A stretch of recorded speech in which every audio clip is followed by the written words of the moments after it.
What do you mean I'm fired? I couldn't believe it. For 20 years, I worked at the company run by my in-laws. Then one day, my husband casually told me I was fired after my father-in-law passed away. Why? I asked, confused. It's because Catherine is taking over the company, he said. Wait, even if Catherine takes over, don't we still need someone to handle the accounting? I questioned. Catherine's boyfriend is going to handle that. You're no longer needed, he replied. I was in shock. Catherine smugly said to me, you should know your place, especially when you're so arrogant despite being an outsider. Enjoy your jobless life from now on. Lol. When Catherine came back, I felt not only left out as a family member, but also unappreciated for my 20 years of hard work at the company.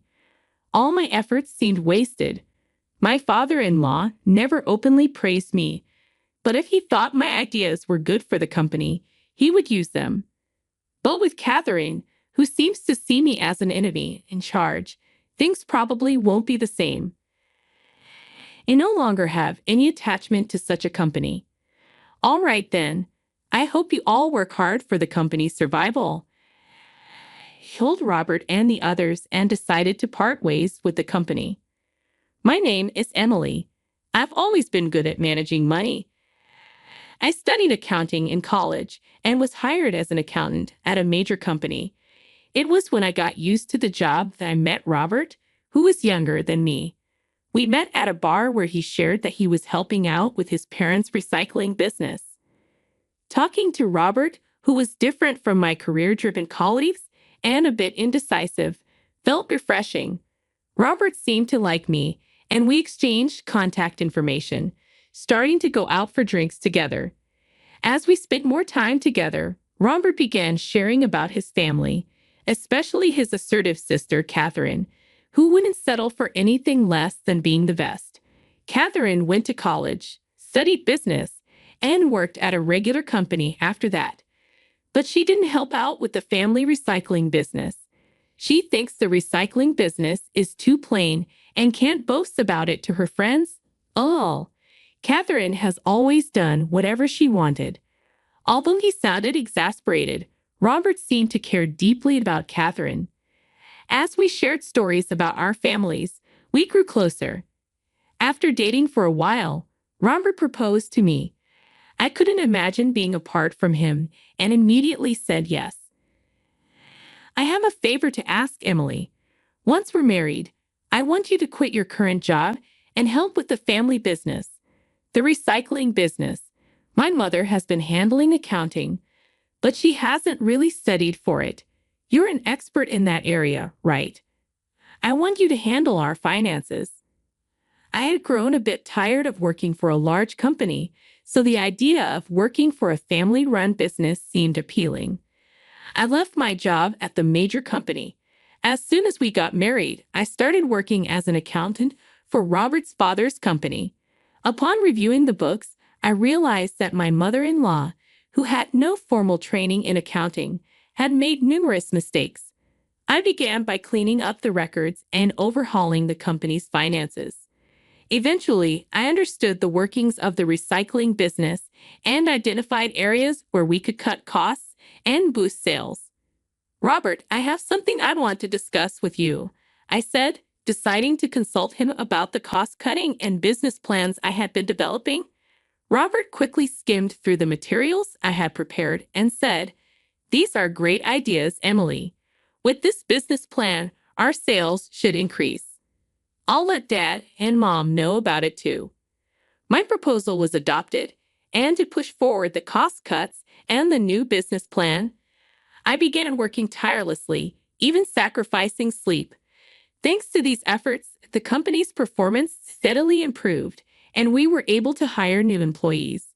As the company thrived, the locals started taking notice. I actively engaged with the community, and our business grew as a community-based store. Time flew by, and before I realized it, 20 years had passed since I joined the company. While the employees and locals grew fond of me, Robert and my in-laws seemed to take my dedication for granted. "Emily, dear, Aren't you working too hard? Are you getting enough days off? A local lady who lived nearby asked. But Robert just laughed. No, no, she's passionate about her work, so she's fine. Even if she gets a day off, she doesn't have any significant hobbies anyway. Haha. I've known about this company since Robert's parents started it, but its growth is thanks to Emily, right? You should at least give her a big bonus. The local lady suggested. She's my wife, so she doesn't need a bonus. Living off the company's money is more than enough, Robert replied dismissively. Despite the concerns of those around me, I continued to work hard for the company. I found fulfillment in my job and being involved with the community. I wasn't bothered by the lack of days off or bonuses. What concerned me was Robert's frequent nights out. Robert, you seem to be going out a lot lately at night. Where are you going? I asked. I'm working, expanding my network, he replied. If it's for business, can't you do it during the day? Stop nagging. I have my way of doing things. You're just a mere accountant, so stay quiet. I see, but if there's any issue at work, please let me know, I said. Yeah, got it, Robert responded, seeming annoyed and distancing himself more from home. One day, I received a phone call at home from a warehouse of one of our business partners. Emily, something terrible happened. Bob, who came to pick up the goods, suddenly collapsed. What? I exclaimed. My father-in-law, Bob, was rushed to the hospital, but due to the severity of his injury when he fell, he passed away. Mourning his sudden death, many from our business partners and the community attended the funeral. After a long time, I saw Catherine, who had moved out after getting a job. Catherine was taken aback by the grand funeral. This company seemed like it could go under any time. When did it grow so big? She asked. It's all thanks to Emily, one of the employees said. She turned the company around, increased the profit margin, and expanded the business. When profits increased, she suggested redistributing them to us, which boosted our morale. Seeing Emily work hard inspires us to do the same. What's so great about slightly improving the performance of such a small company? Catherine seemed upset that the employees were praising me and not paying attention to her. Whenever Catherine saw me, she treated me like a servant. Emily, I'm a bit thirsty. Could you get me a cold drink? I can make tea if you'd like, I offered. I said I want something cold. You might not understand since you've worked in a small company, but in big companies, the boss's word is absolute. I don't think you're my boss, though. Don't nitpick. In our family hierarchy, I am above you. After the funeral, Catherine called Robert and my mother-in-law into a room. Robert, Mom, I'd like to discuss our future as a family. Please come, she said. Glancing at me coldly, she added, this is a family discussion, so Emily, you're not welcome. Leaving me stunned, Catherine led Robert and her mother into another room. An hour later, Robert came out and casually told me, I've decided to hand over the company to my sister. Wait, what? I was shocked. It seemed the topic of the family discussion was about who would take over the company after their father's passing. Robert, who wasn't assertive enough to lead, was reluctant to become the CEO, and their mother didn't want to be at the forefront. Seeing their reluctance, Catherine declared that she would be happy to become the CEO, and they gratefully accepted her proposal. But Catherine has never been involved in this company. Is that okay? I asked. Stop with the annoying comments and stay out of family matters, Robert replied. I am family too, and I've been dedicated to this company. I argued. You're no longer an employee. What do you mean I'm fired? Even if Catherine takes over, someone will still need to handle accounting, right? Catherine's boyfriend is apparently going to handle it, so we don't need you anymore. This is unbelievable. Catherine smugly added, you should know your place, mispraised by others. Enjoy your unemployed life. When Catherine returned, I was not only treated as an outsider in the family, but also disregarded for my years of dedication to the company, treated as if it was nothing, and my job was taken away. The struggles and efforts felt worthless. Although my father-in-law never openly praised me, he always considered my suggestions beneficial for the company. With Catherine, who sees me as an enemy, at the top, that won't happen anymore. Have no more attachment to such a company. Okay then, good luck with the business, I said. Decided to part ways with the company and started a new life at home after seeing Robert off. However, a few months later, Catherine and Robert came to my house. Catherine, what's going on? I asked. What do you mean, what's going on? Our company's performance has been deteriorating ever since you left. You didn't hand over properly, did you? She accused. What? I did the minimum handover. Why do you think the performance dropped? Have you been reviewing the monthly expenses? You have to properly calculate the difference between revenue and expenses, or else you'll be in the red. I've always been doing that. I studied management, unlike you. Isn't the fundamental problem with the way the business is being run?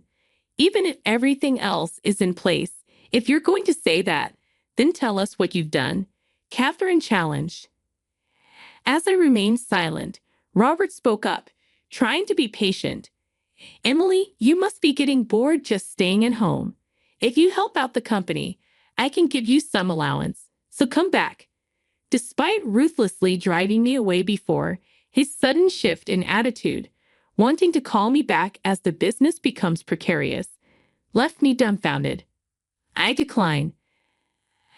I don't wish to return to that company anymore, I said firmly. Hearing my words, Catherine flared up. What? Despite being a full-time housewife, how dare you refuse like that? Do you not care about our family's company? You're the one who doesn't care about the company. I'm the CEO now. How am I not caring about the company? She retorted. Weren't you the one who originally said the company was plain and boring? You only took on the role because the title female CEO sounded cool and you could brag about it. Don't act like you care now. I said, standing my ground. Your boyfriend Zach told me during the handover. I said. So, what? No matter the reason. I saved the company when there was no successor. Catherine replied. Saved the company. I believe the current downturn is due to you, Catherine. What do you mean? While I'm at home during the day, I often hear gossip from the regular customers in the neighborhood. They've seen you with Zach out shopping and even traveling during work hours. That was for business trips, Catherine claimed. In the 20 years I worked there, I never once saw an accountant go on a business trip. Can you tell me specifically which clients you were meeting with? Why should I tell you? You don't work for us, she snapped. Your boyfriend Zach is quite talkative. During the handover, he boasted about how he could travel and shop using the company's money now that his girlfriend is the CEO. Catherine's face contorted in anger. Zach, he's such a blabbermouth.